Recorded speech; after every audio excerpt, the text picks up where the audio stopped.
Vamos ahora a leer en la palabra del Señor, en 1 de Juan. Estamos en 1 de Juan, en capítulo 4.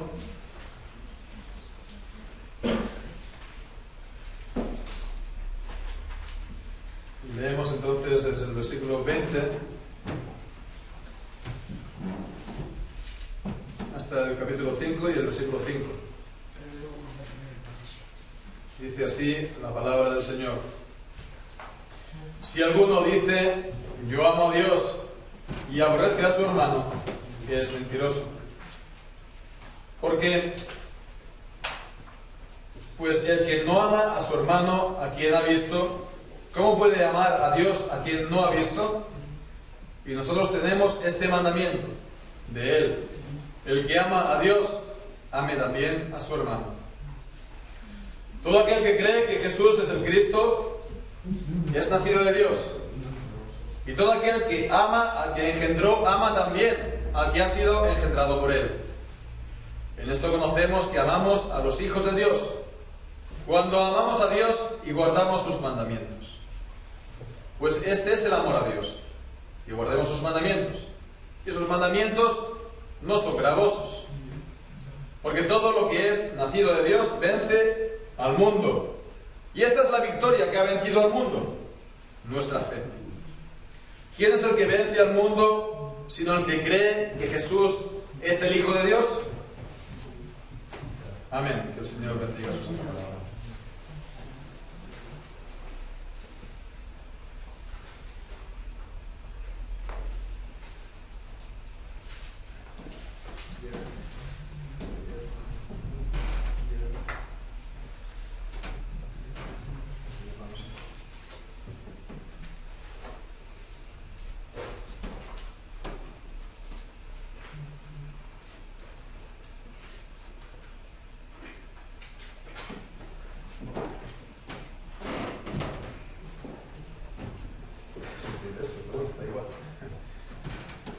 Muy bien, hermanos, pues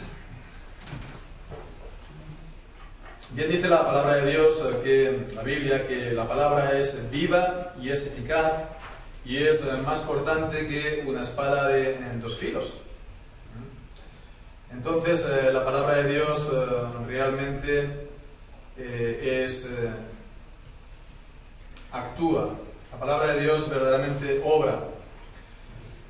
Cuando la palabra de Dios se cierra, cuando se cierra la palabra de Dios, entonces ocurre que las tinieblas empiezan a reinar. Y es cuando la palabra de Dios se abre y que las tinieblas son disipadas, desaparecen, como cuando brota el sol, ¿verdad? Cuando el sol amanece, que desaparecen la oscuridad de la noche. Pues así es igual también con la palabra de Dios. Y esto es algo que también vemos en este tiempo. Es algo que vemos en este tiempo. A ver, el mundo siempre ha sido el mundo. El mundo siempre es el mundo. Pero también es cierto que hay épocas en las que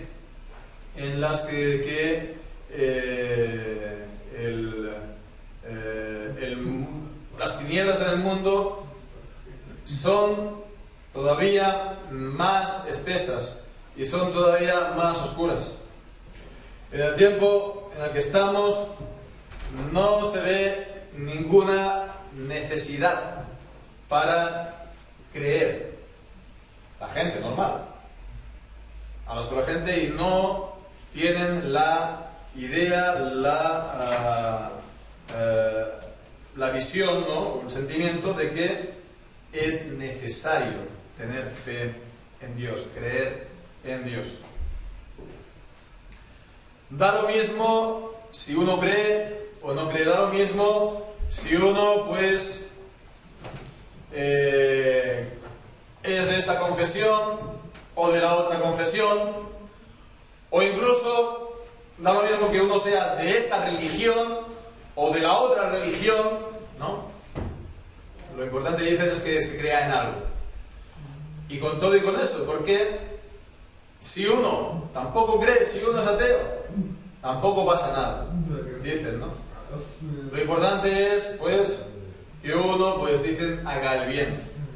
Lo importante es que uno luche por las injusticias del mundo, que uno ayude a los demás, uno, pues, haga este tipo de, pues sí, de cosas en favor del prójimo.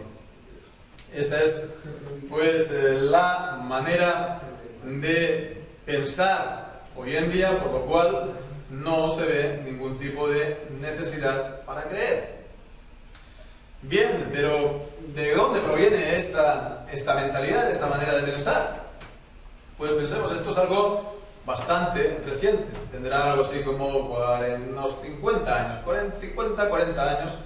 Esto proviene realmente de la mentalidad que ha traído al mundo el Concilio Vaticano II.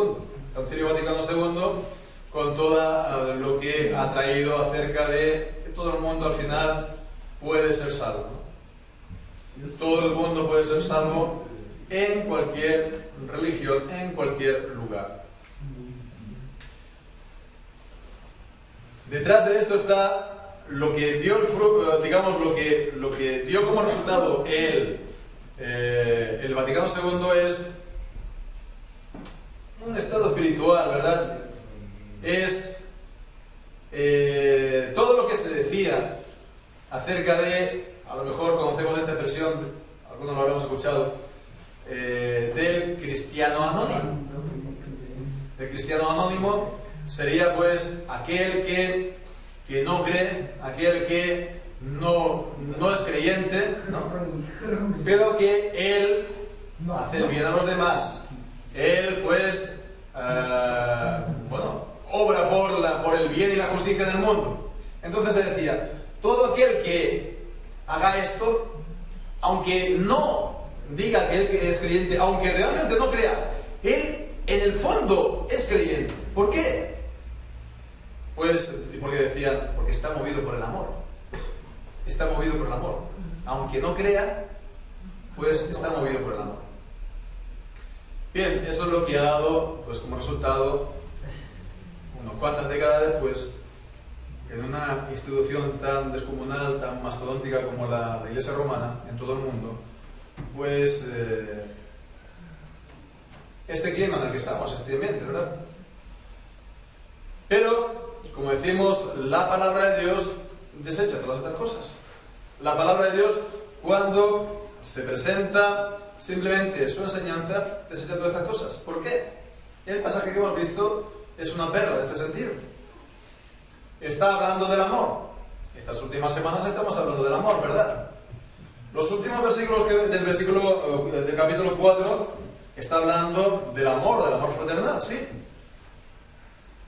Si alguno dice yo amo a Dios y aborrece a su hermano, es mentiroso. Pues el que no ama a su hermano a quien ha visto, ¿cómo puede amar a Dios a quien no ha visto? Pero vemos que inmediatamente después está hablando de la fe. De la fe. Los versículos del capítulo 5, en el versículo 1 hasta el versículo 5, está hablando de la fe. Entonces vemos cómo la fe y el amor están juntos. La fe y el amor están juntos. No se pueden separar. Son inseparables. Son indivisibles.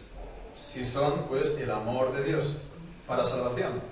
Si estamos hablando del amor de Dios para salvación, son indivisibles ese amor y esa fe.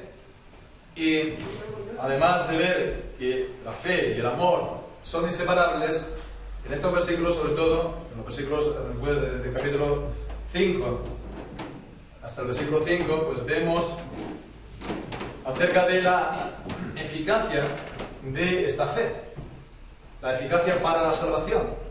Vemos de que es imprescindible la fe para la salvación.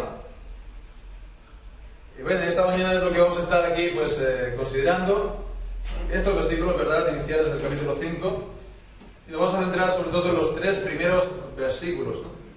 Vamos a ver pues esto mismo,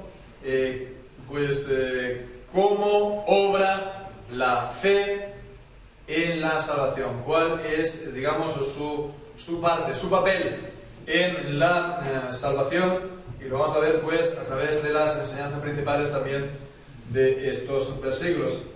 En primer lugar, la primera enseñanza de estos versículos, vemos claramente, nos dice el versículo 1, la fe proviene de la regeneración. La fe proviene de la regeneración. Leemos pues todo aquel que cree que Jesús es el Cristo, dice, es nacido de Dios. Todo aquel que cree que Jesús es el Cristo es nacido de Dios. La fe proviene de la regeneración. Proviene es que viene de ella, ¿no? Tiene su origen, tiene su inicio, tiene su comienzo en la regeneración. Pero antes de explicar esto también antes que nada, hablando de fe, saber más concretamente a qué nos estamos refiriendo. ¿De qué estamos hablando cuando estamos hablando de fe? Porque cada uno puede tener al final su propia, digamos, visión, su propia opinión, ¿no? Y ciertamente, pues, a veces estas opiniones no coinciden, ¿no? Ciertamente no queremos decir lo mismo los evangélicos, los protestantes, cuando hablamos acerca de la fe, que por ejemplo la Iglesia romana, la Iglesia papista. No es lo mismo la visión de fe de unos y otros, no es lo mismo. ¿Por qué? Pues porque la visión, por ejemplo, del papismo en la Iglesia romana, que se tiene de fe, es sobre todo la idea de un asentimiento, es decir, la de asentir.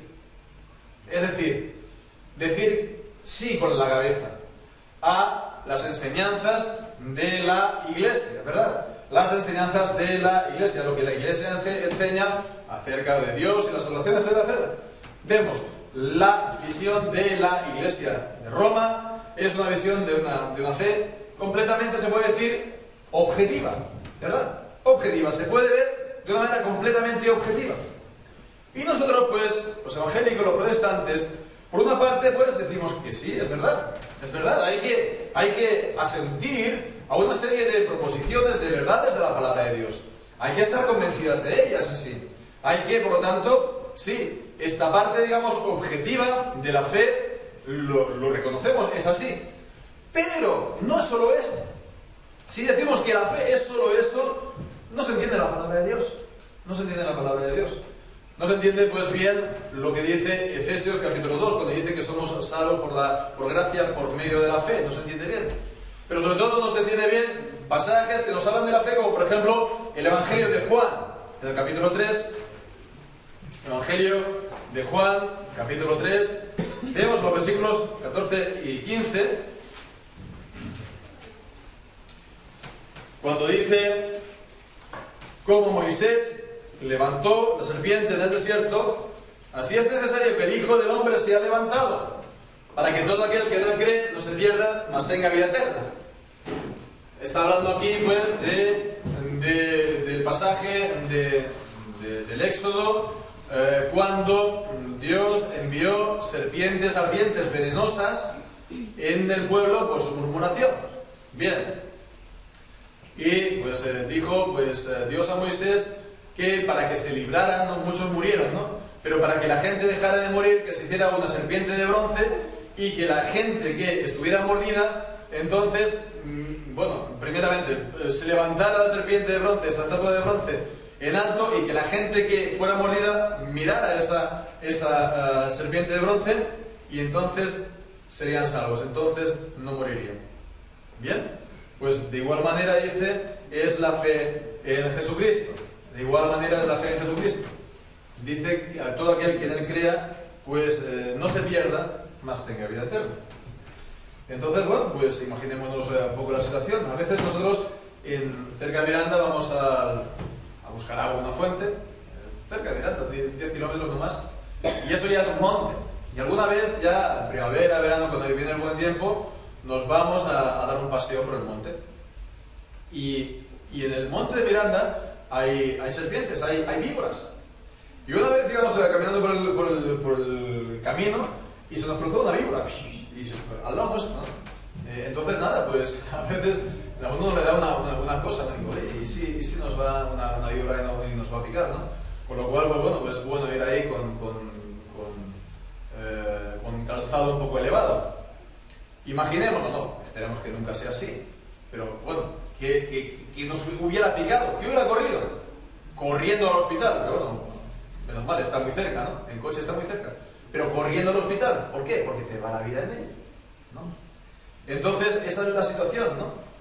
En la que se encontraban los israelitas cuando habían sido mordidos por esas serpientes venenosas. Mirad desesperadamente a la serpiente de bronce que había sido levantada. Y esa mirada es un acto de fe, que Dios decía, a todo aquel que mire, pues será librado, ¿verdad? Ese acto de fe, esa confianza, pero vemos, no es solamente un simple asentimiento con la cabeza, decir que sí, es así, es algo verdaderamente de corazón, que te va la vida en ello, que te estás muriendo. Pues es igual también, vemos, en cuanto a la fe en Cristo, porque es algo verdaderamente de todo corazón. La fe que salva es un acto de nuestro corazón, no solamente de nuestra cabeza, sino de nuestro corazón. En cuanto a la salvación, es una fe personal. Y vemos, pues, aquí es que está diciendo todo aquel que cree que Jesús es el Cristo. Está hablando aquí de el Cristo, el Mesías, el mediador. Entonces está hablando, pues, entonces de tener esa fe en Jesús como mediador. En esa fe en Jesús como el único mediador entre Dios y los hombres. En esa fe en Jesús como el ungido de Dios. Que Él tiene todo lo que a nosotros nos falta. Que Él tiene todo lo que a nosotros nos falta en cuanto a las gracias, y que Dios ha puesto en Dios todas las gracias para que nosotros lo recibamos en Cristo. Creer en Cristo como mediador es recibirlo para salvación. Y de esa manera ser hecho hijo de Dios. Esto es creer, pues, en Cristo, que le va a uno la vida en ello. De ello depende completamente la salvación. Bueno, pues lo que decíamos entonces, esta fe proviene de la regeneración. La regeneración por nuevo nacimiento. Estamos aquí también en el capítulo 3 de Juan, ¿verdad? Podemos leer unos versículos antes, la conversación que tuvo Jesús con Nicodemo de noche. Ahí pues leemos lo que nos dice Jesús. En el versículo 5, respondió Jesús: de cierto te digo, el que no naciere de agua y del Espíritu no puede entrar en el reino de Dios. Lo que es nacido de carne, carne es. Lo que es nacido del Espíritu, Espíritu es. No te maravilles de que te dije, os es necesario nacer de nuevo.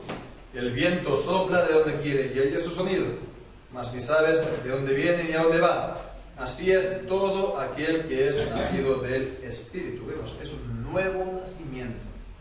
Es un nacimiento del Espíritu. Es un nacimiento espiritual, no físico. Es así como lo entendía Nicodemo, vemos. Entrar otra vez en el vientre de la madre y nacer, ¿no? Pues no, es un nuevo nacimiento espiritual, ser una nueva persona en Cristo. Bien, pues este es, vemos lo que dice aquí el apóstol Juan. Esta fe, todo aquel que cree que Jesús es el Cristo, es nacido de Dios. Ha sido regenerado, o es regenerado. Ha nacido, o es nacido de nuevo. Entonces, bueno, esto también se tiene que entender correctamente. Esta relación de la fe con el nuevo nacimiento, ¿verdad? ¿Por qué? Pues porque muchos, hoy en día, incluido, sobre todo, muchos evangélicos, lo que van a decir es: has de creer. ¿sí? Pero has de creer para nacer de nuevo. Vemos, esta es la expresión, muchas veces lo hemos oído. Has de creer para nacer de nuevo. O has de convertirte para nacer de nuevo. Por supuesto que hemos de nacer de nuevo para salvación. Eso nadie lo niega, lo dice la palabra de Dios. De cierto os digo que el que no naciere de agua y del Espíritu no puede entrar en el reino de Dios. Es necesario ese nuevo nacimiento, ¿sí? Pero la cuestión es decir que has de creer para nacer de nuevo. Vemos, para nacer de nuevo. Porque si es así, entonces hay el problema. Que se está pensando que uno puede creer por sí mismo. Que uno puede creer, entonces, antes de ser nacido de nuevo. Has de creer para ser nacido de nuevo. Entonces crees, ¿sí? Antes de nacer de nuevo. Entonces uno cree por sus fuerzas. Uno cree por sus capacidades, ¿no? Entonces, bueno, así pues, y cree eso, en el fondo, si eso es algo que yo puedo hacer por mi capacidad, por mis fuerzas, entonces si yo lo hago y el otro no lo hace, pues entonces, si yo lo hago, esto es un mérito mío. Esto es un mérito. Claro, esta visión, esto que se dice entre los evangélicos, necesariamente implica los méritos. No se habla de méritos entre nosotros, ¿no? Esos son los católicos, dicen, ¿no? Pero es un mérito ante Dios. ¿Por qué entonces Dios te da el nuevo nacimiento? Pues porque has creído. Bueno, pues lo cierto es lo que nos dice la palabra de Dios. ¿Qué es lo que nos dice la palabra de Dios? En el Evangelio de Juan capítulo 1. Y en el capítulo 1 nos dice, en el versículo 12 y 13, a todos los que recibieron a Cristo, a los que creen en su nombre, les dio potestad de ser hechos hijos de Dios, los cuales son engendrados. Vemos, está hablando aquí de la regeneración del nuevo nacimiento. Los cuales son engendrados, no son engendrados de sangre, ni de voluntad de carne, ni de voluntad de varón, sino de Dios. Entonces no es por la voluntad del hombre, no es por nuestra buena voluntad. Jesús con Nicodemo le dice, lo nacido de la carne, carne es. Lo que es nacido de la carne, carne es. La carne no tiene la voluntad de convertirse a Dios, la carne no tiene la voluntad de obedecer ni de creer a Dios. Es imposible. Entonces, ¿eso de qué proviene? De la voluntad de Dios. Y la fe, por otra parte, es un don de Dios. Efesios capítulo 2, ¿no? Por gracia sois salvos por medio de la fe. Y esto no de vosotros, pues es un don de Dios. La fe es un don de Dios. Entonces vemos que esto es algo que procede de Dios. Todo esto procede de Dios. La fe, por lo tanto, proviene de la regeneración. ¿Verdad? La regeneración es la causa y la fe es la consecuencia, no al revés. La regeneración es la causa y la fe es la consecuencia. Y bueno, algunos a lo mejor podrán preguntar, bueno, entonces, ¿de dónde proviene la regeneración? Pues la regeneración proviene sencillamente de la palabra de Dios. Primera de Pedro, capítulo 1, versículo 23, leemos allí.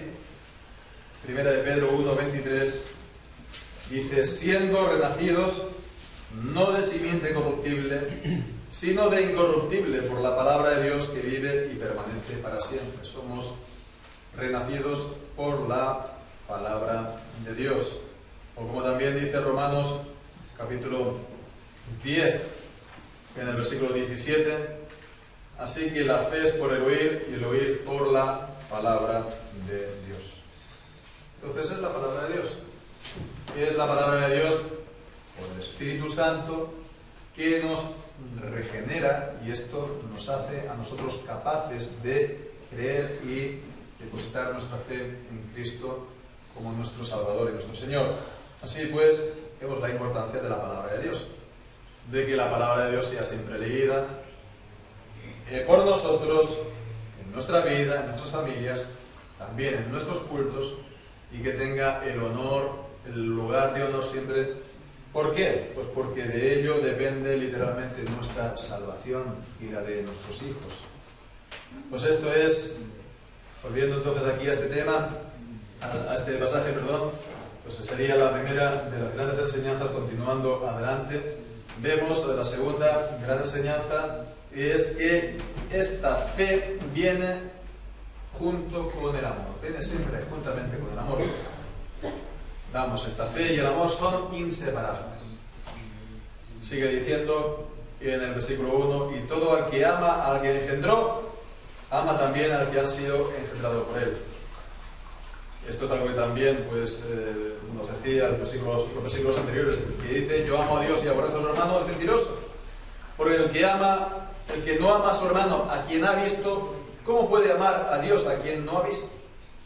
Bien, pues entonces todo aquel que ama al que engendró, es decir, a Dios, ama también al que ha sido engendrado por él.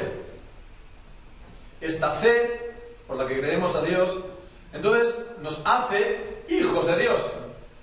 Lo hemos visto en Juan capítulo 1. Y entonces esto hace que todos los creyentes seamos hermanos. Seamos hermanos en la fe. Y entonces, si amamos a Dios, amamos también a todos sus hijos, que tienen la misma fe que nosotros. Entonces vemos esta relación tan estrecha que hay, ¿verdad?, entre la fe y el amor. Son, como hemos dicho, inseparables. Inseparables. Ahora bien, también, ahora pues hemos de intentar precisar un poco más, ¿no? A lo mejor, bueno, siempre está aquí un poco intentando precisar, pero es necesario. Es necesario tener también las cosas bien claras en cuanto a la salvación, en cuanto a la fe, en cuanto al amor. Porque hay diferencias muy importantes. Volviendo al tema ahora con la Iglesia romana. Con la Iglesia de Roma.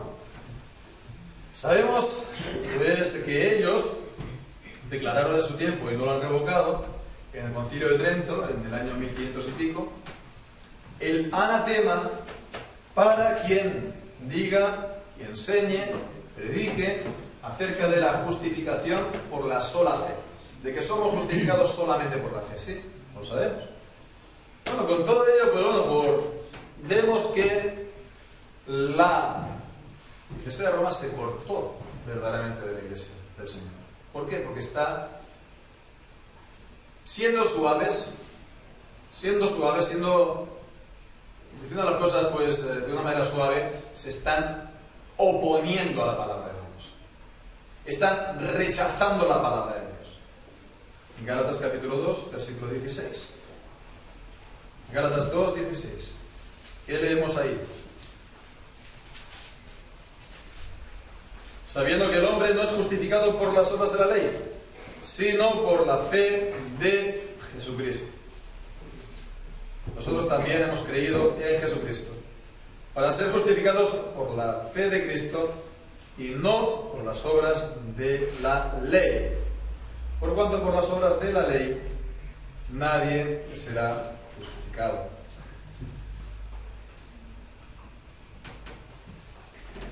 Entonces somos justificados por las obras de la ley, perdón, por la fe sin las obras de la ley. La fe sin las obras. La fe sin las obras es solamente por la fe. Somos solamente justificados por la fe. Entonces ellos han llegado, pues vemos, a un punto de llegar hasta rechazar, digamos, la presentación de la verdad, de la palabra de Dios. Entonces uno se puede preguntar, bueno, ¿cómo es eso? ¿Cómo es eso? Gente que son religiosas, gente que están aquí haciendo, pues yo sé, pues el rezo de las horas, están todo el día orando, ¿verdad? Son religiosos, ¿no? Habrán leído la Biblia, la Vulgata, esto, lo otro. Y llegan a decir esto. ¿Cómo es posible? ¿Cómo es posible que se pueda llegar a un tal punto? Bueno, pues la única respuesta que se puede dar es que están intoxicados. Su manera de pensar es intoxicada. Han sido intoxicados. Ahora que viene, bueno, ahora a lo mejor todavía se encuentra, pero unas semanas atrás es el tiempo de las setas, es el tiempo de buscar setas en el campo, en el monte, ¿verdad? Entonces hay que hacer atención con la seta que uno coge, ¿no? si uno coge setas y ir a preguntar a gente que entienda para si esa se puede comer o no. ¿Por qué? Porque bueno, ya sabemos, si te encuentras una venenosa, pues te intoxicas y te mueres. O incluso puede ser que no te mueras, ¿no? Pero te intoxicas y empiezas a ver alucinaciones, ¿no? Hay también setas que producen este efecto. Pues es algo parecido a lo que ocurrió con la Iglesia romana. Se comió una seta venenosa. Se comió una seta venenosa y están pues todavía alucinando, ¿verdad? Siglos después. La seta venenosa es la idea de la fe formada. No la fe reformada, no. Esa es la nuestra. Es la idea de la fe formada.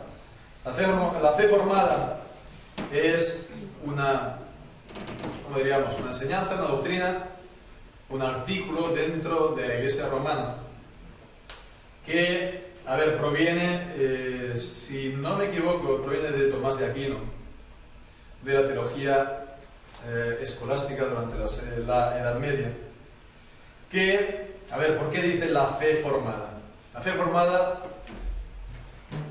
conocemos el pasaje de Gálatas capítulo 5, versículo 6, lo podemos leer ahora, de nuevo, para tenerlo presente como base de lo que vamos a decir. Gálatas capítulo 5, versículo 6, cuando dice, ya lo hemos comentado también las otras semanas, en Cristo Jesús ni la circuncisión vale algo, ni la incircuncisión, sino la fe que obra por el amor. Vemos, la fe obra por el amor. La fe y el amor van juntos. La fe obra por el amor. ¿No? Bien. Pues entonces ellos, sí, correctamente, ven, la fe y el amor van juntos. Entonces, ¿cómo explicar esta relación de la fe y el amor? Entonces, la idea de la fe formada es que el amor, dicen, es la forma de la fe. De ahí que venga la fe formada, la fe que tiene amor. Pero la fe formada, a ver, la forma significa que es como si dijéramos la esencia. La esencia de la fe es el amor.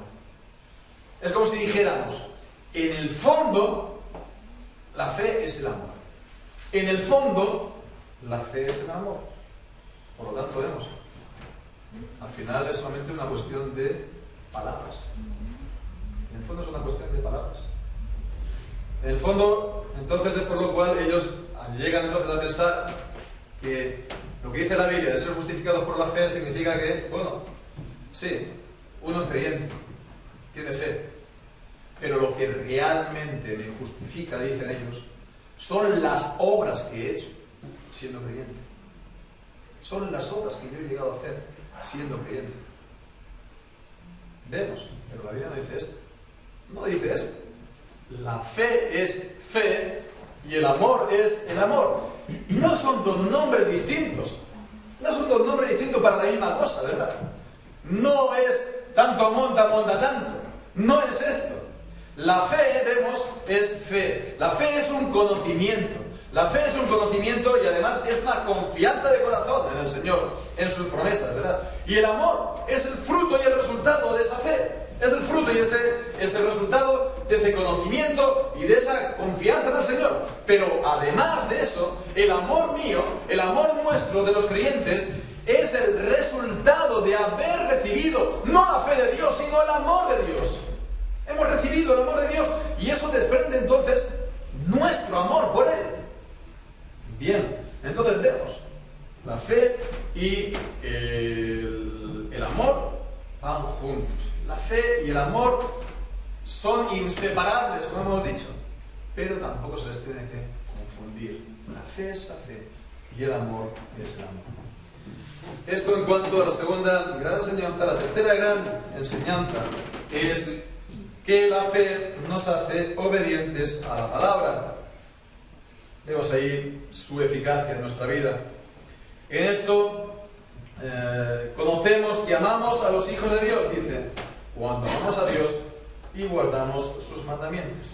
Pues este es el amor a Dios, que guardemos sus mandamientos, y sus mandamientos no son gravosos. Fijémonos aquí lo que nos está diciendo Juan, el apóstol. Está diciendo, es como si dijera, bueno, ¿qué es el amor a los hermanos? En esto conocemos que amamos a los hijos de Dios, cuando amamos a Dios y guardamos sus mandamientos. ¿Qué es el amor de los hermanos? Pues algunos tendrán sus ideas muy místicas, muy espirituales, ¿no? Muy románticas, el amor fraternal, etc. Pero ¿qué dice el apóstol Juan? Una cosa muy sencilla. ¿Qué es el amor de los cristianos? Pues dice, guardar sus mandamientos, guardar los mandamientos de Dios. Y en esto conocemos que amamos a los hijos de Dios, cuando amamos a Dios y guardamos sus mandamientos. Pero es que en el versículo siguiente vuelve a insistir. ¿Qué es el amor a Dios? Dice, pues este es el amor a Dios, que guardemos sus mandamientos. Entonces el amor a los hermanos, ¿qué es? Cuando guardamos sus mandamientos. Amamos a Dios y guardamos sus mandamientos. ¿Y qué es el amor a Dios? El guardar sus mandamientos. Por lo tanto, digamos, siempre acabamos en lo mismo. Guardar los mandamientos de Dios. Guardar los mandamientos de Dios. Por supuesto, hay una referencia aquí, el versículo 21, cuando dice, nosotros tenemos este mandamiento de Él, el que ama a Dios, ame también a su hermano. Referencia al amor fraternal como un mandamiento de Dios, sí, pero es en general. Ahora vemos, está hablando aquí de los mandamientos de Dios en su palabra de una manera general, ¿verdad? De todos los mandamientos de Dios. Con lo cual vemos, hermanos, una cosa importante, que no nos hemos de quedar solamente con estas palabras. Oh, el amor de los cristianos, ¿verdad? Qué bonito. Y entonces si uno nos dice, ¿cuánto te amo, hermano? ¿Cuánto amo yo a los hermanos? No, es que me dedico a los hermanos, sí. Y él no guarda los mandamientos de Dios, y él no lleva una vida de creyente, él pasa, ¿verdad? La expresión está en España, pasa de la palabra de Dios, que le da igual, que le es indiferente, que no le... nada. Bueno, pues entonces está mintiendo. No ama a los hijos de Dios. No ama a los hijos de Dios. ¿Cómo los va a amar? Si no le presta atención a la palabra de Dios, si no le da importancia a la palabra de Dios, que es lo que nos regenera, que es lo que ha regenerado a todos los creyentes, a todos los hijos de Dios. ¿Cómo lo va a amar además?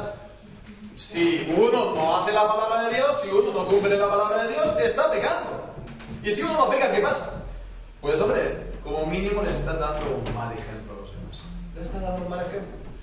Y entonces les estás incitando a pecar como tú, no como yo. Entonces, si eso ocurre, es un daño espiritual que se le está haciendo al hermano o a la hermana. De esa manera, pues, eso no es amar al hermano, porque ese pecado le puede causar un grave daño, le puede llegar a arruinar espiritualmente su vida, su alma, su familia. Eso no es el amor fraternal. ¿Y qué dijo Jesús entonces en el Evangelio? Hablando pues de todo aquel que pueda causar escándalo a la fe del hermano. Pues lo podemos leer directamente de la palabra de Dios en Mateo capítulo 18, versículo 6. Cualquiera que haga tropezar, o sea, escándalo, o escandalice, alguno de estos pequeños que creen en mí, mejor le fuera que se le colgase al cuello una piedra de molino de asno y que se le hundiese en lo profundo del mar. Entonces vemos que por eso hemos de rechazar esta idea, ¿verdad? De que uno puede tener amor fraternal y no guardar la palabra de Dios, no guardar los mandamientos de Dios, ser indiferente, ¿no? Que le sea todo igual. Entonces, bueno, si uno realmente ama al hermano o a la hermana, a los hermanos, uno tiene que guardar la palabra de Dios, ¿verdad? Uno se tiene que aplicar a vivir la vida cristiana para dar un buen ejemplo, para ser de edificación, ¿verdad? Y vemos que la palabra de Dios dice cosas muy hermosas también de los hermanos que son buen ejemplo. Segunda de Corintios 8:23 habla de los que son la gloria de las iglesias. La gloria, podemos leerlo. 8:23, segunda de Corintios capítulo 8, versículo 23, cuando dice: en cuanto a Tito es mi compañero y colaborador para con vosotros, y en cuanto a nuestros hermanos son mensajeros de las iglesias. Y fijaos lo que dice: gloria de Cristo. Son gloria de Cristo. Gloria de Cristo. Entonces fijémonos, ¿no?, que si podemos aplicarnos a esto mismo, guardar la palabra de Dios para el bien también de los hermanos. Pero no solamente es este sentido que la palabra nos hace obedientes para, digamos, la preocupación por los hermanos, ¿no?, la preocupación espiritual por ellos, Además de esto, leemos en el versículo 3, seguimos aquí, 1 de Juan capítulo 5, versículo 3, que dice: y sus mandamientos no son gravosos. Sus mandamientos no son gravosos. Aquí también, pues, esto nos recuerda lo que dice Jesús en Mateo capítulo 11, versículo 29 al 30, podemos leer ahí también. Sus mandamientos no son gravosos, y Mateo 11 dice, versículo 29, llevad mi yugo sobre vosotros y aprended de mí, que soy manso y humilde de corazón, y hallaréis descanso para vuestras almas, porque mi yugo es fácil y ligera mi carga.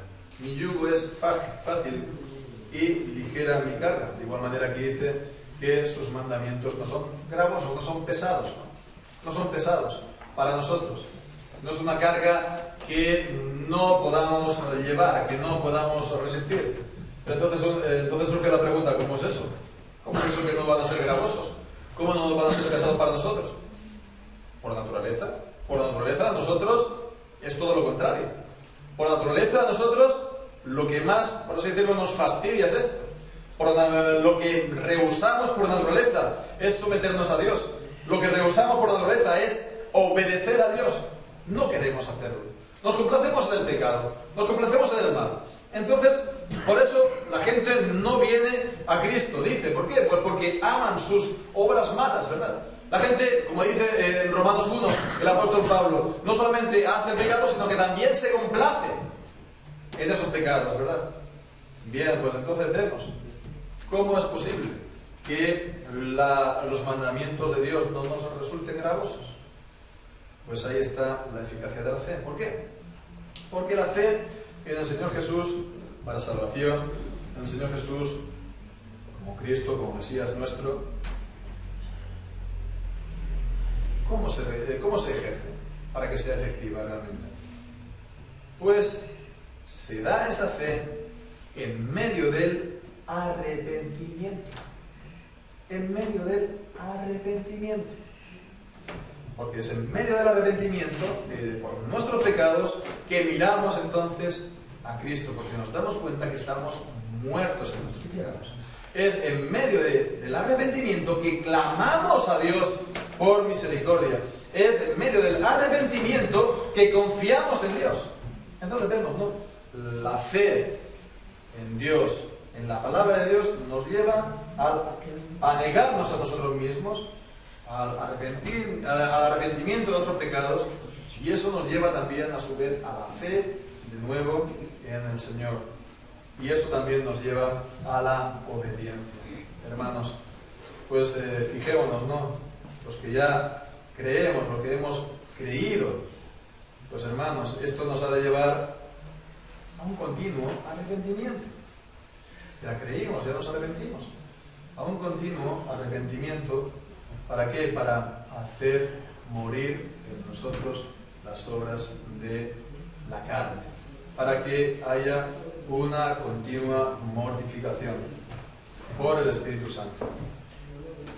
Creyendo en el Señor, creyendo al Señor, lo que Él nos dice en su palabra, y creyendo en el Señor, la confianza puesta en Él por medio del Señor Jesucristo. Por lo tanto, hermanos, concluyendo, vemos esta maravillosa eficacia de la fe, esta excelencia de la fe. Vemos que de ella depende totalmente nuestra salvación y que no es posible verdaderamente hablar del amor de Dios en cuanto a salvación sin esta fe. De la misma manera que no es posible entonces haber recibido el amor de Dios si uno no es creyente, si uno no tiene esa fe.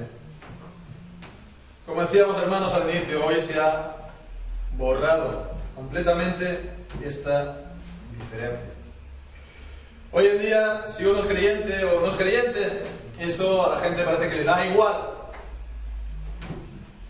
Ser cristiano o ser de otras religiones, ser cristiano o ser incluso ateo. Hoy en día, bueno, hace poco, escasos días, ¿no? Hemos visto el ejemplo, el llamado Papa Bergoglio, ¿no? ¿Qué hace este hombre orando descalzo en la Meca, en Turquía, cara a la Meca? Este hombre no solamente es anticristo, por el hecho mismo de ser papa ya lo es, sino que además está llevando a los cristianos que pueda haber dentro de su iglesia y a todos los demás a la apostasía. A la apostasía.